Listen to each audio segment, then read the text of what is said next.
नमस्कार,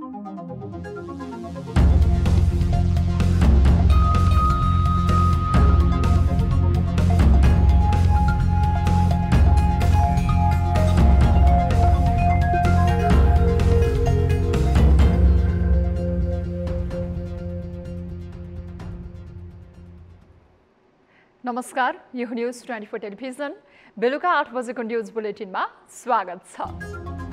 नेपालका राजनीतिक दलहरूको काम र कुराको तादम्यता बिल्कुलै मिल्दैन। भन्छन् एउटा, गर्छन् अर्को।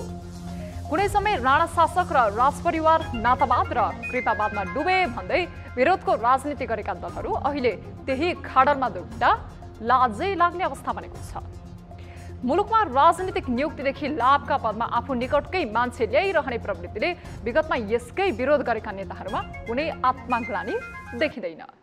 चुनावका समय अनेक एजेन्डा भजाउने, विरोधीसम्मको खोइरो नै खन्ने, तर अवसर पाउँदा भने शक्तिको दुरुपयोग गर्न कति पनि नहच्किने यो कस्तो प्रवृत्ति हो? जनताहरू तारन्तार प्रश्न गरिरहेका छन्। लाभका पद आफ्नलाई दिन मरिहत्ते गर्ने यो स्वभाव त्यागेर समग्र मुलुकको विकास गरे यस्तो स्वार्थी कदम चाल्नुपर्ने अवस्था नै रहँदैन थियो। मुलुकको विकास भएपछि एक दुई जनाका लागि कानुनको छिद्रको दुरुपयोग गर्ने अवस्था नै हुँदैन थियो। हुन त विकास निर्माणका कामका लागि इमानदारिता, त्यागको भावना, लगनशीलता जस्ता अति कठिन परिश्रम चाहिने भएकोले हो कि नेताजीहरू अझै पनि स्वार्थको रोटी सेक्न मात्रै व्यस्त भइरहेका छन्। अब न्यूज बुलेटिनका हेडलाइन्स। गभर्नर निलम्बन प्रकरणले अर्थतन्त्र थप समस्यामा पर्न सक्ने आंकलन, राजनीतिक स्वार्थका कारण विवाद भएको हो कि गल्ती नै गरेको भन्ने अन्य कायमै।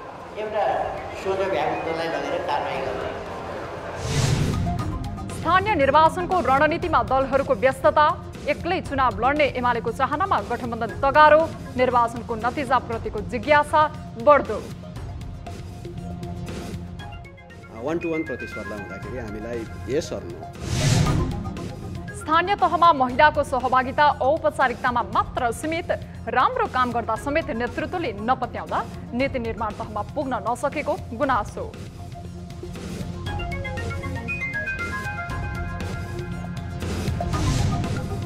कडा कानुनी प्रावधान हुँदा समेत बलात्कारका घटना बढेकोमा आम स्तरबाट चिन्ता व्यक्त, दण्डहीनताले प्रश्रय पाउँदा जघन्य अपराध कम हुन नसकेको विश्लेषण।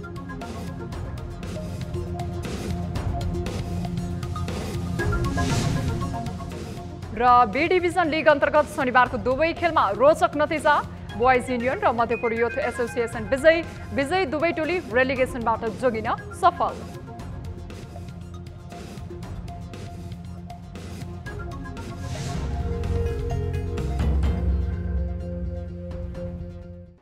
हामी निरन्तर न्यूजमा छौं।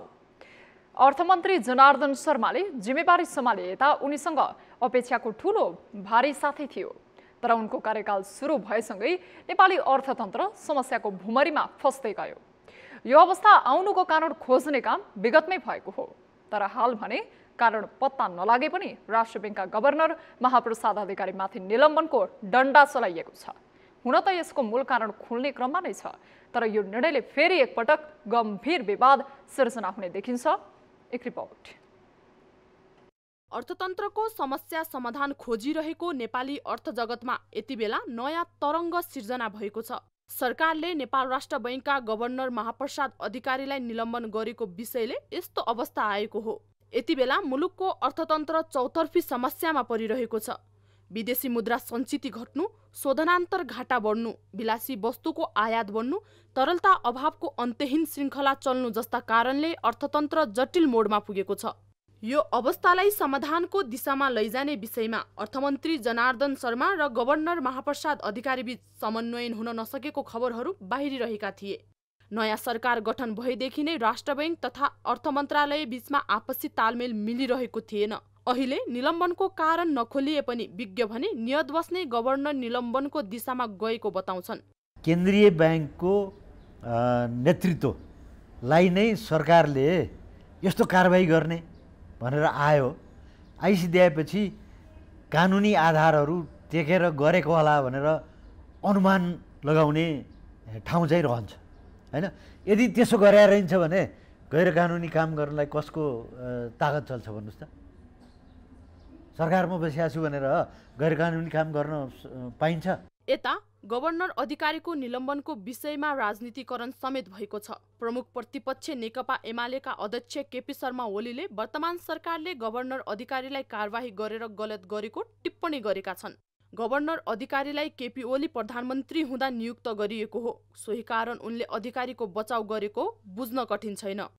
धान खाने मुसो चोट पाउने भ्यागुत हुन्छ नि, त्यसमा पनि अनुहारभरि रौँ भएको मुसोले अर्थतन्त्र बर्बाद पार्यो, ध्वस्त पार्यो देशको अर्थतन्त्र। अनि एउटा सोझो भ्यागुतलाई लगेर कारबाही गर्ने उखान जस्तै गरेर राष्ट्र ब्याङ्कको गभर्नरलाई हिजो कारबाही गर्यो, जसले अर्थतन्त्र जोगाउनका लागि केही प्रयास गर्दै थिए।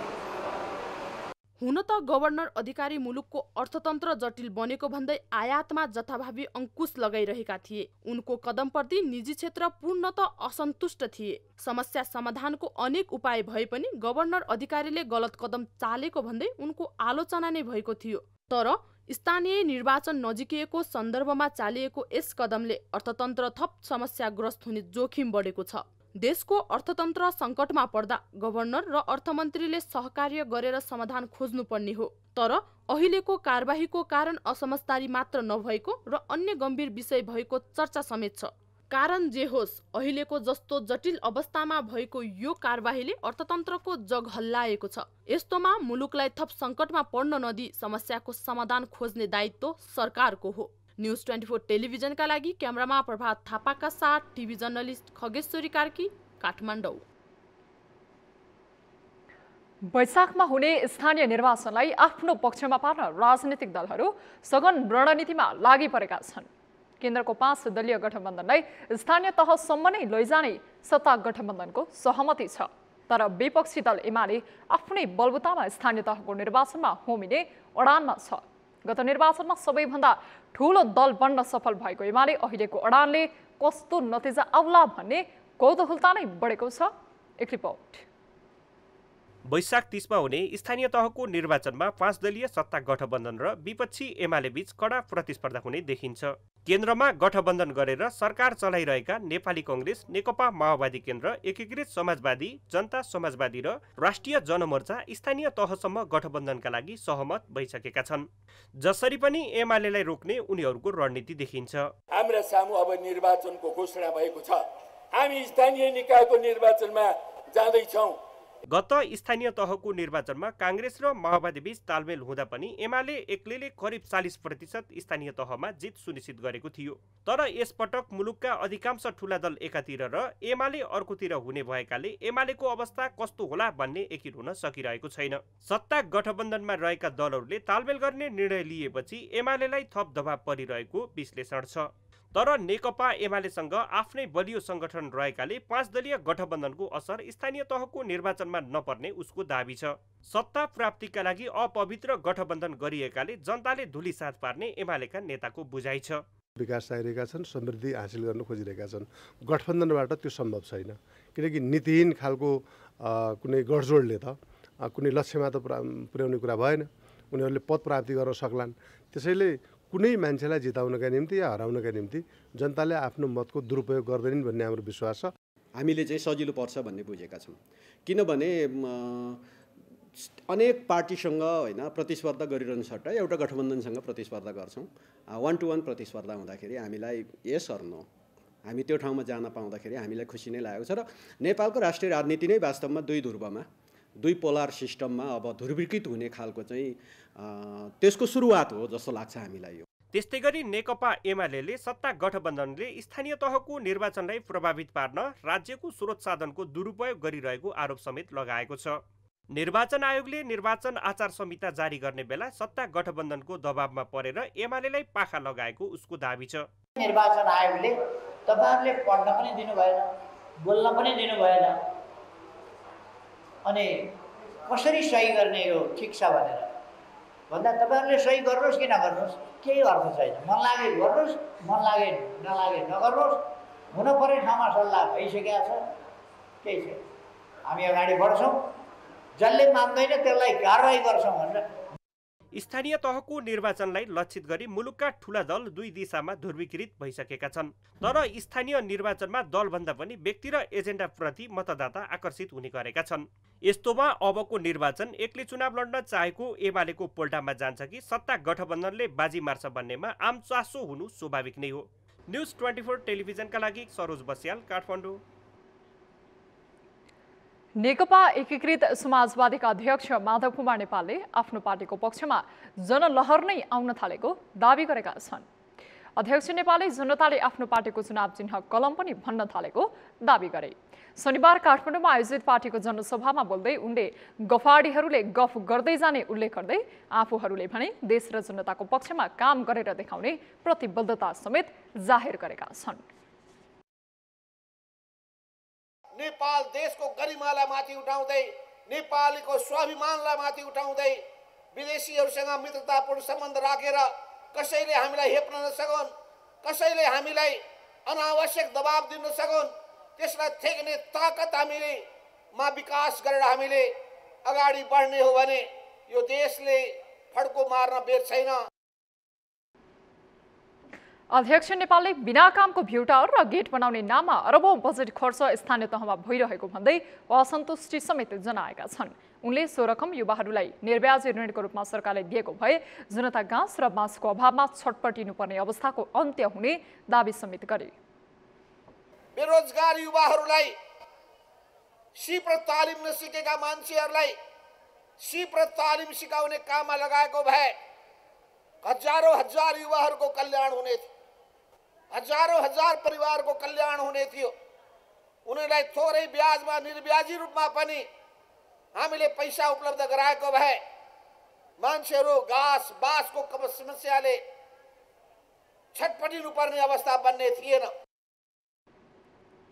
अध्यक्ष नेपालले निजगढ अन्तर्राष्ट्रिय विमानस्थल निर्माणको काम छिटो सुरु गर्न पनि सरकारको ध्यानकर्षण गराएका छन्।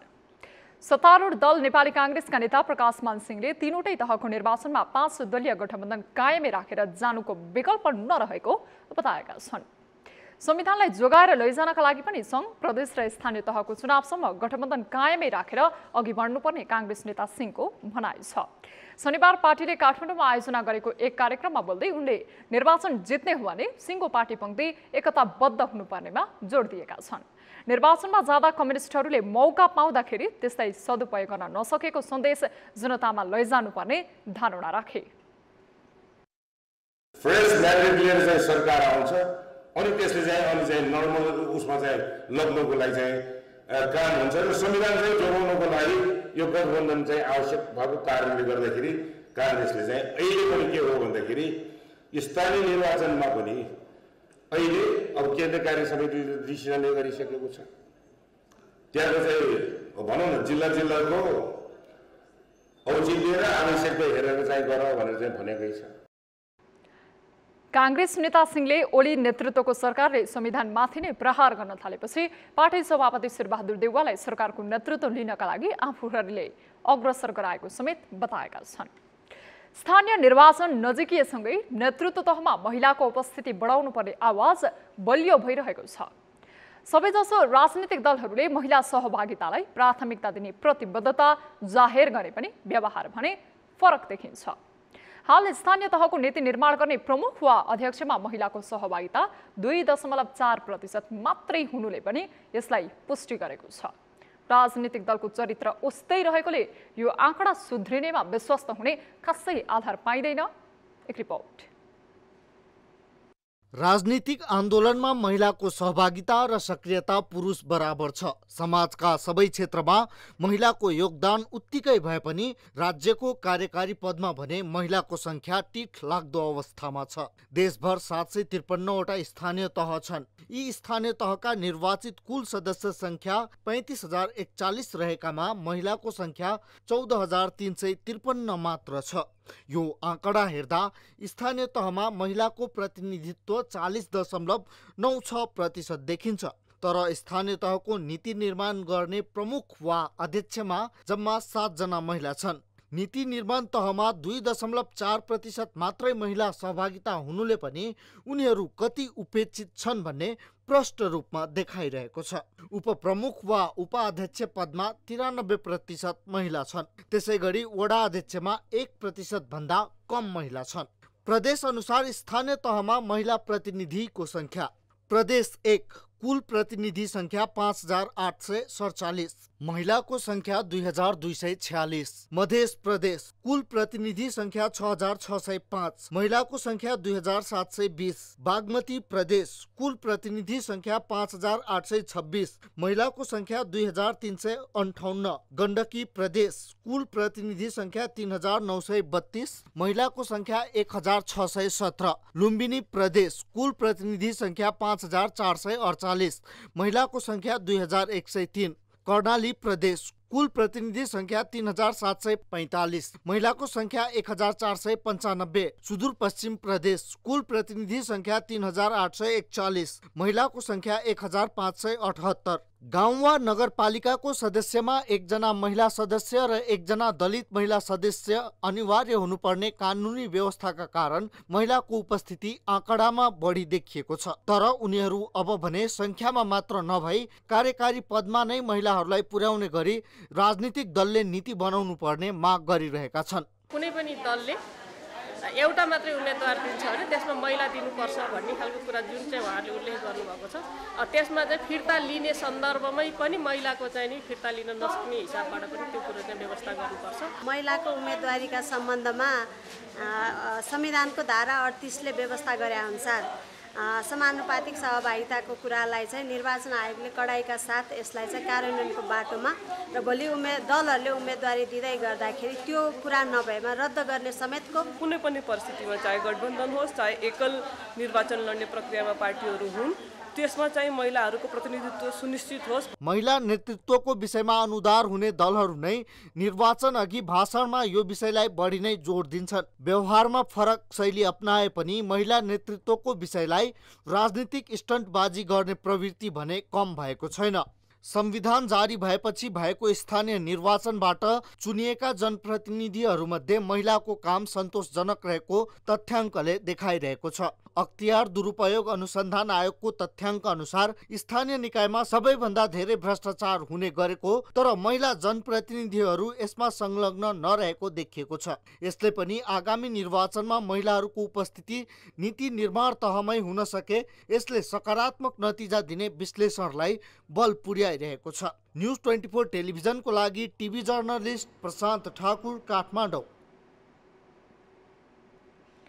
केन्द्रमा सत्तारूढ गठबन्धनमा आबद्ध जनता समाजवादी पार्टीले सुदूरपश्चिम प्रदेशमा भने गठबन्धन तोड्ने निर्णय गरेको छ। प्रदेश सरकारलाई समर्थन दिँदै आएको जसपाले प्रदेश सरकारमा 3 दलको मात्रै प्रतिनिधित्व गरिएको भन्दै समर्थन फिर्ता गर्दै गठबन्धन तोड्ने भएको हो। जसपाबाट प्रदेशसभामा 1 जनाको प्रतिनिधित्व रहेको छ। शुक्रबार सुदूरपश्चिम सरकार पुनर्गठन हुँदा काङ्ग्रेसका 2 मन्त्री र 1 राज्य मन्त्री थपिएका छन्। तर जसपालाई सहभागी भने गराइएको छैन। नेपाली काङ्ग्रेस, नेकपा माओवादी केन्द्र र नेकपा एकीकृत समाजवादी पार्टीले कुनै जानकारी नै नदिई काङ्ग्रेसलाई सरकारमा सहभागी गराउँदा जसपाले अपमान भएको महसुस गरेको जसपाले जारी गरेको विज्ञप्तिमा उल्लेख गरिएको छ। यस्तै प्रदेशसँग कुनै छलफल नै नगरी केन्द्रबाट प्रत्यक्ष हस्तक्षेप गरेर सुदूरपश्चिम प्रदेश सरकारमा नयाँ मन्त्री पठाइएको भन्दै सुदूरपश्चिम प्रदेश स्थित सत्तारूढ दलभित्र असन्तुष्टि बढेको छ। सरकारका मन्त्री हेरफेर गर्दा प्रदेश स्तरमा कुनै जानकारी नै नगराई खल्तीका मान्छेलाई मन्त्री बनाइएको नेपाली काङ्ग्रेसका असन्तुष्ट प्रदेशसभा सदस्यको गुनासो छ। मन्त्री हेरफेरमा केन्द्रले गरेको एकलौटीका कारण नेकपा यसका प्रदेशसभा सदस्य पनि रुष्ट बनेका छन्। सरकारले भोलि सार्वजनिक बिदा दिने निर्णय गरेको छ। गृह मन्त्रालयले भोलि रामनवमीको दिन देशभर सार्वजनिक बिदा दिने जनाएको हो। गृह मन्त्रालयले आज एक सूचना प्रकाशन गरी रामनवमीको अवसरमा देशभरका सरकारी कार्यालय, सार्वजनिक निकायमा सार्वजनिक बिदा दिने निर्णय गरेको उल्लेख गरेको छ। गत 24 चैतको मन्त्री परिषदको बैठकले रामनवमीको अवसरमा बिदा दिने निर्णय गरेको थियो। राजनीतिक, प्रशासनिक, कूटनीतिक, प्राज्ञिक नियुक्ति लगायतका विभिन्न क्षेत्रहरूको नियुक्ति बेला बखत विवादमा पर्ने गरेको छ। यस्तो हुनुको मूल कारण नियुक्त हुने व्यक्तिको योग्यता भन्दा पनि पक्षपातको प्रवृत्ति जिम्मेवार रहेको तथ्य लुकेको छैन। राजनीतिमा नातावाद, परिवारवाद र आफन्तवाद हराउनुको साटो झन् भयावह बन्दै गइरहेको छ। दाजुभाइ, छोराछोरी, सम्धी, सम्धिनी, ससुराली र परिवारभित्रकालाई शक्तिको दुरुपयोग गर्दै सरकारी नियुक्ति दिएका छन्। एक रिपोर्ट। मुलुकमा थुप्रै परिवर्तन आयो। राणा शासन, पञ्चायत र राजतन्त्र फालेर उन्नत लोकतन्त्रको स्थापना भयो। अहिले मुलुक संघीय गणतान्त्रिक शासन व्यवस्था अनुसार चलिरहेको छ। तर विगतदेखि नै हुने नातावाद र कृपावादको रोग भने अझै कायमै रहेको देखिन्छ। देशका युवा शक्तिले खाडी क्षेत्रबाट आफ्नो पसिनामा जवानी बेचेर पठाएको रेमिटेन्सले देशको अर्थतन्त्र जसोतसो चलेको छ। देशमा आम्दानीको स्रोत छैन। अर्थतन्त्रको अवस्था नाजुक छ। विकास अपेक्षाकृत गतिमा अघि बढ्न सकेको छैन। थुप्रै कानुन निर्माणका काम अलपत्र छन्। तर मुलुक हाँक्ने जिम्मेवारी पाएका राजनीतिक दलहरू नातावाद र कृपावादको नसामा लट्ठ परी योग्य, इमानदार र क्षमतावान व्यक्तिलाई पाखा लगाई अवसरहरू आफ्ना आसेपासेलाई दिलाउन सम्पूर्ण ध्यान र शक्ति केन्द्रित गरिरहेका छन्। नेपाली कांग्रेसका सभापति एवं प्रधानमन्त्री शेरबहादुर देउवाले सासू प्रतिभा राणालाई राजदूत बनाएकोदेखि मधेस केन्द्रित दलका नेताहरूले श्रीमतीलाई सांसद बनाएको घटनाले नातेदारीको शैलीलाई दिगदार लाग्दो उदाहरणको रूपमा चरितार्थ गरेको छ। नेकपा माओवादी केन्द्रका अध्यक्ष प्रचण्डले परिवारवादमा कीर्तिमान नै कायम गरेका छन्। 10 वर्ष जनयुद्ध पश्चात शान्तिपूर्ण राजनीतिमा आइसकेपछि उनले परिवारका सदस्यप्रति जुन अनुग्रह देखाएका छन् त्यसले उनीमाथि बारम्बार प्रश्न उठ्ने गरेको छ। शुक्रबार मात्रै सरकारको सिफारिसमा राष्ट्रपतिबाट मनोनित हुने राष्ट्रिय सभा सदस्यको कोटामा उनका नातेदार भाइ नारायण प्रसाद दाहाललाई प्रचण्डले पठाएका छन्। परिवारवादको मामलामा नेकपा एकीकृत समाजवादीका अध्यक्ष एवं पूर्व प्रधानमन्त्री माधव कुमार नेपाल पनि अछुतो छैनन्। हालै उनले नाता पर्ने गोविन्द बन्दीलाई कानून मन्त्री बनाउन भूमिका खेले। नेपाल प्रधानमन्त्री हुँदा स्थापित परम्परा र प्रक्रिया नै उल्ट्याएर भाइ विनोद कुमार उपाध्यायलाई हङकङको महावाणिज्य दूतमा नियुक्त गरेका थिए। माधव नेपालको माइला भाइ अनिल कुमार उपाध्याय केपी ओली नेतृत्वको सरकारको पालामा कृषि विकास बैंकको सीईओ नियुक्त भएका थिए। शुक्रबार मात्रै नेपालले बहिनी ज्वाइँ कैलाश पोखरेललाई राजदूत बनाउन सफल भए। यो प्रवृत्ति यी नेतामा सीमित छैन। एमाले नेता ईश्वर पोखरेल, कांग्रेसका रामचन्द्र पौडेल, कमल थापा, हेसिला यमी, मधेसवादी दलका नेताहरूमा पनि यो प्रवृत्ति छ। विगतमा यही प्रवृत्तिको विरोध गरेर राजनीतिमा स्थापित भएका नेताहरू अहिले सोही शैली पछ्याउन लाग्दा यसले मुलुकको भविष्यमाथि नै प्रश्न चिन्ह खडा गरेको छ। सत्तामा हुँदा बढी जिम्मेवार हुनुपर्ने नेताहरू साना फाइदामा सीमित हुँदा मुलुक विकास लगायतका एजेन्डा उपेक्षित भएका छन्। यो प्रवृत्तिलाई जनस्तरबाटै दण्डित गर्न नसके नयाँ नेपालको सपना साकार नहुने पक्का छ। न्युज 24 टेलिभिजनका लागि राजनीतिक ब्युरोको रिपोर्ट। हुम्लाको दक्षिणी क्षेत्रको अदामचुरी गाउँपालिकाका अध्यक्ष तथा एमाले केन्द्रीय सदस्य दलबहादुर फडेराको घरमा माओवादी कार्यकर्ताले ढुङ्गा मुडा गरेका छन्। शुक्रबार राति अध्यक्ष फडेरा नेतृत्वमा रहेको एमाले कार्यकर्ताले माओवादी निकट होटल पसलमा तोडफोड गरेको आरोप लगाउँदै माओवादी कार्यकर्ताले शनिबार दिउँसो गाउँपालिकाका अध्यक्ष दलबहादुर फडेराको घरमा ढुङ्गा मुडा गरेका हुन्। शुक्रबार रातिको घटनालाई लिएर शनिबार माओवादी कार्यकर्ताले अध्यक्ष फडेराको घर घेरेको प्रहरीले जनाएको छ। अदामचुरी गाउँपालिकाका स्थानीयका अनुसार ठूलै संख्यामा आएका माओवादी कार्यकर्ताले अध्यक्षको घरमा ढुङ्गा मुडा गर्दा घरको माथिल्लो तलामा रहेको सोलर प्यानल फुटेको छ। घटनाको जानकारी पाएपछि प्रहरी घटनास्थलमा पुगेर घटना नियन्त्रण लिन खोज्दा प्रहरी असय कृष्ण बुढालाई सामान्य चोट लागेको जिल्ला प्रहरी कार्यालयले जानकारी दिएको छ। बागमती प्रदेश श्रम रोजगार तथा यातायात व्यवस्था मन्त्रालयले आगामी वैशाख 1 गतेदेखि लागू हुने गरी ट्याक्सीको भाडा बढाएको छ। मन्त्री स्तरीय निर्णयबाट भाडा बढाइएको मन्त्रालयले जनाएको छ। काठमाडौँ उपत्यकामा 5 किलोमिटरसम्मको दूरीका लागि 2 रुपैयाँ बढेको छ भने 20 किलोमिटर भन्दा धेरैका लागि 3 रुपैयाँ बढेको छ।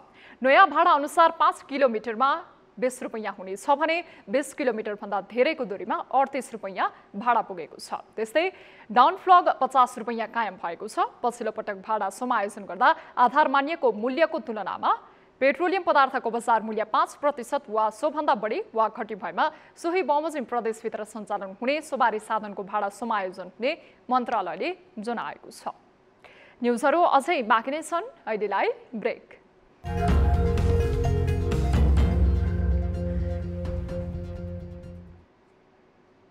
हामी निरन्तर न्युजमा छौं। पछिल्ला तथ्याङ्क हेर्दा नेपालमा बलात्कारका घटनामा वृद्धि भएको देखिएको छ। 3 वर्षीय बालिकादेखि वृद्धसम्म बलात्कारको शिकार भएका छन्। यस्तो जघन्य अपराध नियन्त्रण गर्न जति नै व्याख्यात्मक र फराकिलो कानुनी व्यवस्था गरिए पनि यसमा कमी आउन भने सकेको छैन। कानुनको कार्यान्वयन फितलो हुनु, दण्डहीनताले प्रश्रय पाउनुले यस्तो घटनाको आँकडामा भयावह बनेको पाइन्छ। एक रिपोर्ट। बलात्कार जघन्य अपराध हो, यसलाई कानुनले पनि अक्षम्य मानेको छ। तर पनि नेपालमा बलात्कारका घटनाहरू बढिरहेका छन्। यस्ता घटनामा संलग्नलाई सामाजिक बहिष्कारदेखि घृणित काम गरेको अभियोग लाग्दा समेत यी घटनामा कमी नआउँदा यो विषय चिन्ताजनक बनिरहेको छ। मुलुकी संहिताले 10 वर्षभन्दा मुनिका र 70 वर्षभन्दा माथिकालाई बलात्कार गरेमा जन्मकैद गर्ने व्यवस्था छ। 10 देखि 14 वर्षसम्मकालाई करणी गरेमा 20 वर्ष कैद, 14 देखि 16 वर्षसम्मकालाई करणी गरेमा 12 देखि 14 वर्षसम्मको कैद व्यवस्था छ। तर कानुन कडा भए पनि कार्यान्वयन पक्ष भने फितलो देखिन्छ। कञ्चनपुरकी निर्मला पन्तदेखि लेटाङमा शिक्षकको दुर्व्यवहारमा परेकी नाबालिगसम्म यस्तो घटनामा पीडित बनिरहेका छन्। यो अपराध जघन्य भएको र कानुनी रूपमा समेत यो दण्डनीय बनाइए पनि अपराधको दरमा कम नआउनु चिन्ताजनक अवस्था नै हो। यसका विभिन्न कारण रहेको विज्ञहरूको ठहर छ। कतिपय घटनामा पीडितको कानुनसम्म पहुँच नपुग्नु र कतिपय घटनामा दोषीले राजनैतिक संरक्षण पाउनुले पनि यस्ता घटना नियन्त्रणमा कठिनाइ आएको विज्ञ बताउँछन्। प्रहरीको इन्भेस्टिगेसन या तपाईँको प्रपरली यो घटनास्थलीय अनुसन्धानले डिल नगर्दाखेरि त्यो कतिवटा अनुसन्धान तपाईँको अब भोलि टुङ्गिने हो कि होइन, अपराध त्यो एक्सपोज हुनेको होइन सम्मको अवस्थासम्म पुगेको कारण के भनेपछि सही ठाउँमा सही व्यक्ति हामीले खटाउन सक्ने एकतिर त्यो छ होइन। वर्ष 2074-75 मा 1468 वटा बलात्कारका घटना प्रहरीमा दर्ता भएका थिए। तर 2075-76 मा 64.46% बढेर 2254 वटा घटना दर्ता भए। 2076-77 मा 2167 र 2077-78 मा 2554 वटा घटना दर्ता भएको प्रहरीको तथ्याङ्क छ। चालु आर्थिक वर्षको हालसम्म 1300 भन्दा बढी बलात्कारका घटना भइरहेको प्रहरीको तथ्याङ्कले देखाएको छ। नियमित रूपमा यो अपराधको ग्राफ उकालो लाग्नुमा कानुनको कमजोर कार्यान्वयन रहेको बताइन्छ। 15 वर्ष मुनिदेखि 70 इयर्ससम्मकोलाई रेप हुनु भनेको एकदमै दुःखद हो र यसले चाहिँ विशेष गरी हामीले अहिलेलाई हेर्नुपर्ने भनेको चाहिँ यो साइकोलोजिकल मनोवैज्ञानिक चाहिँ कहाँनिर हामी चुकेको छौँ, कस्तो खालको ग्याप्सहरू भइरहेको छ भन्ने कुराहरू चाहिँ एकदम जरुरी छ र यसलाई एकदमै अनुसन्धान नै गरेर ल्याउनु जरुरी छ। नेपालमा बलात्कार विरुद्ध कडा कानुन छ। समाजले समेत यस्ता घटनामा संलग्नलाई सामाजिक बहिष्कारदेखि घृणा गर्ने गर्छ। तर पनि यस्ता अपराधमा कमी आउनुको सट्टा बढ्दै गएकाले यसको नियन्त्रणको नयाँ सूत्र नै खोज्नुपर्ने भएको छ। अन्यथा यो अवस्था झनै भयावह बन्ने खतरा रहिरहन्छ। न्यूज 24 टेलिभिजनका लागि क्यामेरामा मदन सापकोटाको साथमा टिभी जर्नलिस्ट समीर जोशीको रिपोर्ट। गण्डकी प्रदेशको दोस्रो व्यापारी केन्द्र बागलुङ सदरमुकाममा लाग्ने ऐतिहासिक चैते दशैं मेलामा भक्तजनको घुइँचो लागेको छ। लाखौं श्रद्धालु भक्तजनहरूको आस्थाको केन्द्रको रूपमा रहेको धार्मिक शक्तिपीठ कालिका भगवती मन्दिरमा चैत अष्टमी दिनमा बिहान 4 बजेदेखि नै मन्दिरमा पूजा अर्चना गर्न भक्तजनहरू पुगेका थिए। कोरोना भाइरसको जोखिम कम भएसँगै प्रशासनले मठ मन्दिरमा लगाउँदै आएको प्रतिबन्ध हटाएपछि यो चैते दशैंमा भक्तजनहरूको भिड बढेको हो। विगतको भन्दा अहिले धेरै एकदम म्याक्सिमम लगभग डबलै बढेको जस्तो अनुमान गरेको छु मैले। र किनभने कोभिडको कारणले 2 वर्षदेखि पूजा गर्न नपाएको कोभिडको कारणले होला र हामीले यहाँ पूजाको बन्दोबस्त चाहिँ हामीले 3वटा लाइन पहिला 2वटा हुन्थ्यो अहिले 3वटा लाइन गरेका छौँ। बागलुङ सदरमुकाम 500 वर्ष अघिदेखि नै चल्दै आएको चैते दशैं कोरोनाको जोखिमका कारण विगत 2 वर्ष ठप्प हुँदा भक्तजनको भाकल पूरा गर्न आउनेहरूको संख्या पनि बढेको छ। धेरै समय मानिसहरू पूजापाठ र यस्तो इत्यादिहरू धार्मिक स्थलहरूमा उपस्थिति कम भएको थियो। अहिले त कोभिड पनि अलिक कम हुँदै गएको कारणले यो मन्दिरमा विशेष गरी यो चैत्र अष्टमी मेला भव्य रूपमा सफल पार्ने गरी भक्तजनहरूको अलिक बढी नै घुइँचो लागेको छ। नेपालकै प्रसिद्ध शक्तिपीठ बागलुङको कालिका भगवती मन्दिरमा चैते दशैंको अवधिभर 5 लाखभन्दा बढी भक्तजनहरू मन्दिरमा पूजा गर्न आउने गरेका छन्। मन्दिरमा बलि चढाउनाले मनले चिताएको मनोकामना पूरा हुने जनविश्वास रहिआएको छ। कर्णाली प्रदेश सरकारले डोल्पामा निर्माण हुन लागेको जगदुल्ला जलविद्युत आयोजनामा लगानी गर्ने निर्णय गरेको छ। चैत 25 गतेको मन्त्री परिषदको बैठकले जगदुल्ला हाइड्रो पावर कम्पनी लिमिटेडको 11,71,500 किता सेयर किन्ने निर्णय गरेको हो। प्रदेश सरकारले कर्णालीमा निर्माण हुने ठूला विद्युत परियोजनामा सेयर साझेदारी गर्ने नीति अनुसार जगदुल्ला जलविद्युत आयोजनामा सेयर साझेदारी गर्ने भएको हो। उक्त किता सेयर किन्नका लागि 11,71,50,000 रुपैयाँ बजेट व्यवस्था गर्न जलस्रोत तथा ऊर्जा विकास मन्त्रालयलाई जिम्मा दिएको छ। 106 मेगावाटको आयोजनाका लागि उक्त किता सेयर स्वीकार गरी सेयर बापतको रकम भुक्तानीको काम अघि बढाउने निर्णय भएको छ। यस विषयमा पत्राचार, अभिलेख, सेयर प्राप्ति र सेयर बापतको रकम भुक्तानी लगायतका आवश्यक कार्यहरूको व्यवस्था गर्न जलस्रोत तथा ऊर्जा विकास मन्त्रालयलाई जिम्मेवारी दिएको छ। यस्तै दैलेखको अप्पर पराजुली खोलामा सम्पन्न भएको 2.15 मेगावाटको जलविद्युत आयोजनामा प्रदेश सरकारले लगानी बमोजिम 5 करोड सुनिश्चित गर्ने बैठकले निर्णय गरेको छ। लघुवित्त क्षेत्रमा देखिएको विकृति तथा विसङ्गतिका बारेमा सचेत गराउने उद्देश्यका साथ काठमाडौँमा तेस्रो राष्ट्रिय लघुवित्त सदस्य सम्मेलन हुने भएको छ। स्वावलम्बन विकास केन्द्रले शनिबार काठमाडौँमा पत्रकार सम्मेलन गर्दै आगामी चैत 28 र 29 गते सम्मेलन हुने जानकारी दिएको हो। प्रधानमन्त्री शेरबहादुर देउवाले उद्घाटन गर्ने उक्त सम्मेलनमा देशभरबाट 800 जना सहभागी हुने केन्द्रले जनाएको छ। पत्रकार सम्मेलनमा केन्द्रका अध्यक्ष एवं आयोजक समितिका अध्यक्ष शङ्करमान श्रेष्ठले लघुवित्तको संख्यात्मक वृद्धिसँगै यस क्षेत्रमा देखिएको विकृति तथा विसङ्गतिलाई अन्त्य गर्नुपर्ने धारणा राखेका छन्। उनले ग्राहक सदस्यहरूलाई सरल र सुलभ सेवा दिनका लागि सम्मेलनले प्रेरित गर्ने पनि उल्लेख गरेका छन्।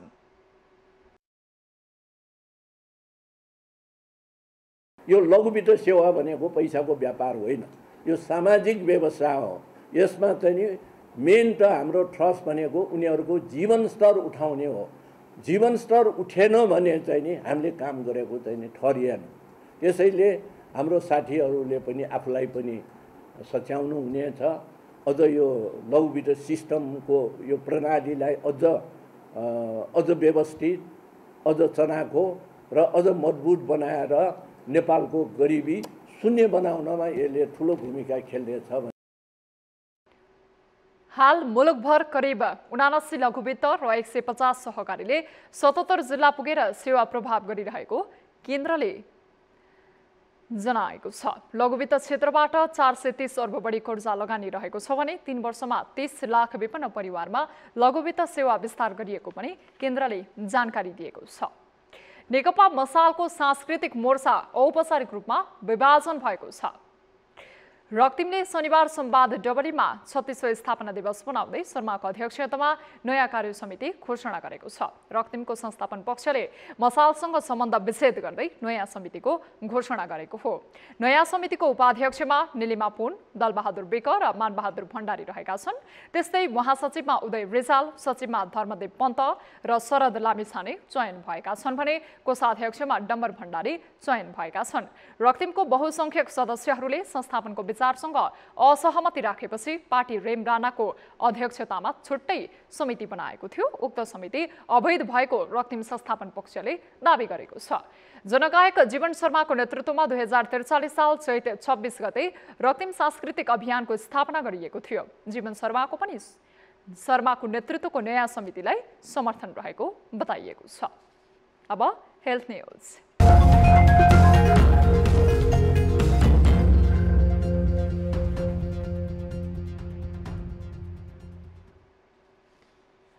नेपालमा थप 13 जनामा कोरोना भाइरसको संक्रमण पुष्टि भएको छ।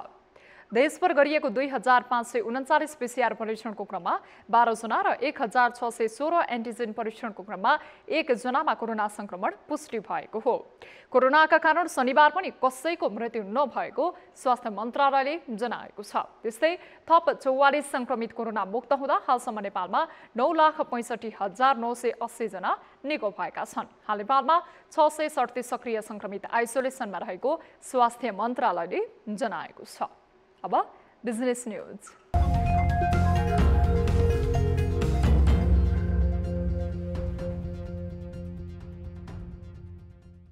यो साता नेप्से परिसूचक 79.95 अङ्कले घटेको छ। पछिल्लो समय 2848.84 बिन्दुदेखि ओह्रालो लागेको नेप्से परिसूचक 2464.35 बिन्दुमा कायम भएको हो।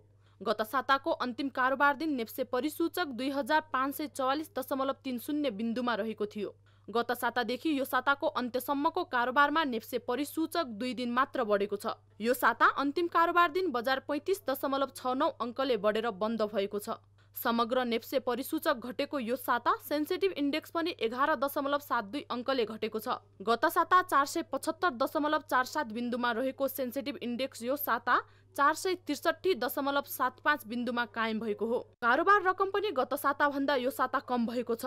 गत साता 2,60,61,615 किता सेयरको 13,42,57,00,000 भन्दा बढीको कारोबार भएकोमा यो साता 2,23,49,511 किता सेयर बराबरको 9,83,41,00,000 बराबरको कारोबार भएको हो। यो साता कारोबारमा आएका 13वटा समूहगत उपसूचकहरू मध्ये होटल्स तथा पर्यटन समूहको मात्र उपसूचक बढेको छ भने बाँकी समूहको घटेको छ। यो साता निर्जीवन बीमा समूहको सर्वाधिक 6.55%ले उपसूचक घटेको छ। यसैगरी वित्त समूहको 5.17%ले, व्यापारिक समूहको 4.53%ले, जलविद्युत समूहको 4.18%ले, लगानी समूहको 4.12%ले घटेको हो। जीवन बीमा समूहको 4.03%ले, अन्य समूहको 4.02%ले, विकास बैंक समूहको 2.25%ले, लघुवित्त समूहको 2.98%ले, बैंकिङ समूहको 1.87%ले, उत्पादन तथा प्रशोधन समूहको 1.40%ले र म्युचुअल फन्ड समूहको 1.09%ले घटेको छ।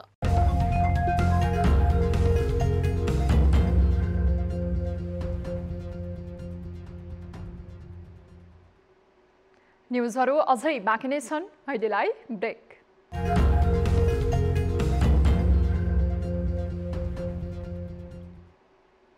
हामी निरन्तर न्युजमा छौँ। अब स्पोर्ट्स न्युज।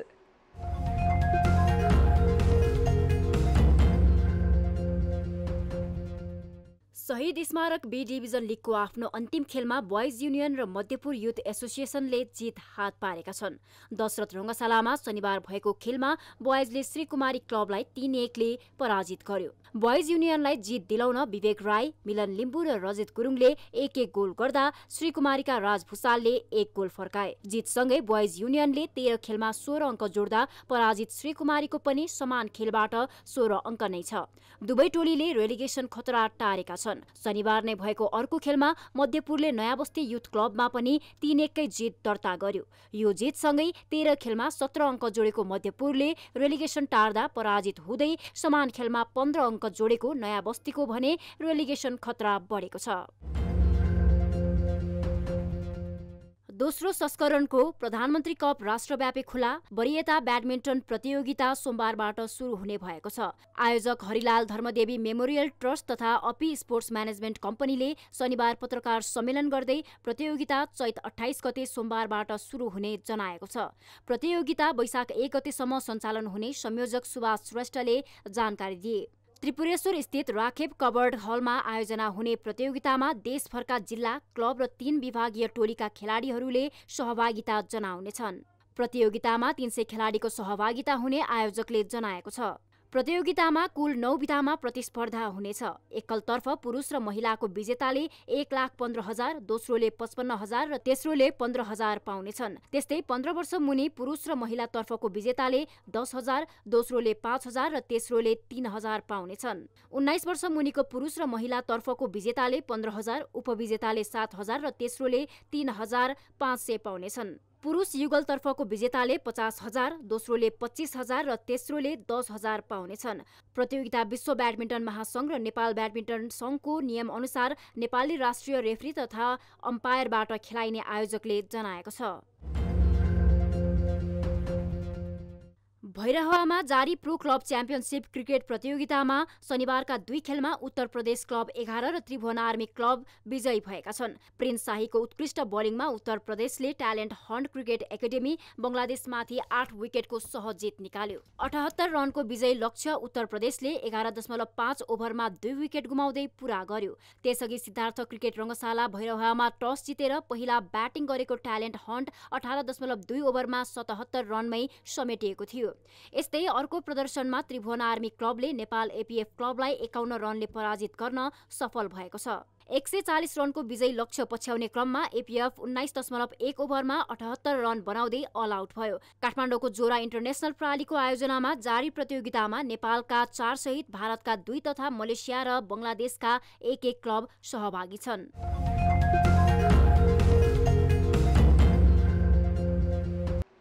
अब वेदर अपडेट।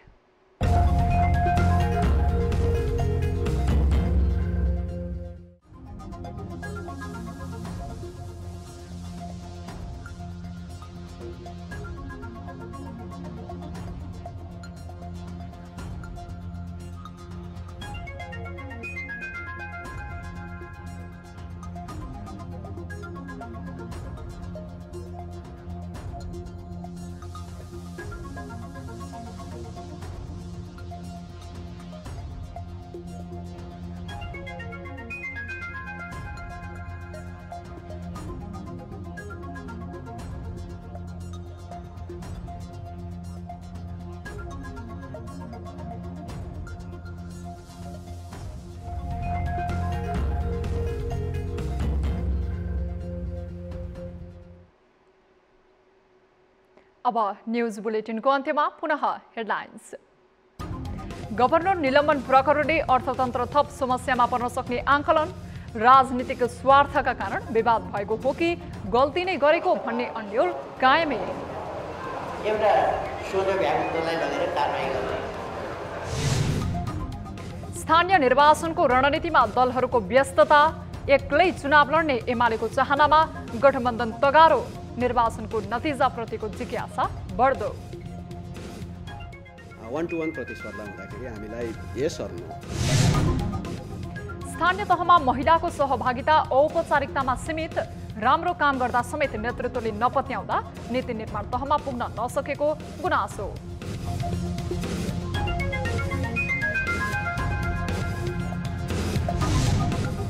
कडा कानुनी प्रावधान हुँदा समेत बलात्कारका घटना बढेकोमा आम स्तरबाट चिन्ता व्यक्त, दण्डहीनताले प्रश्रय पाउँदा जघन्य अपराध कम हुन नसकेको विश्लेषण।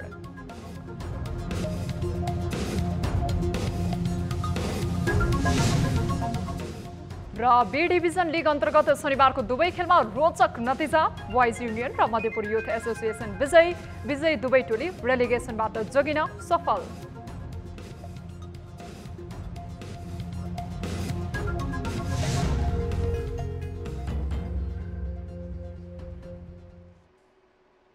आठ बजेको न्यूज बुलेटिन अहिलेलाई यति नै। जाँदा जाँदै ताली र गालीका लागि हामीले सोधेको प्रश्न, जनकपुरमा यसपटक फोहोर तत्काल उठाउन अदालतले नै आदेश दिनु पर्यो।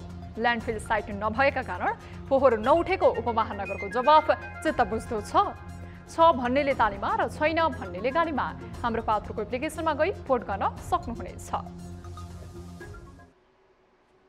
थप न्यूजका लागि हाम्रो वेबसाइट www.news24nepal.com हेर्नुहोला। साथै हामीलाई फेसबुक, ट्विटर र युट्युबमा पनि फलो गर्न सक्नुहुनेछ।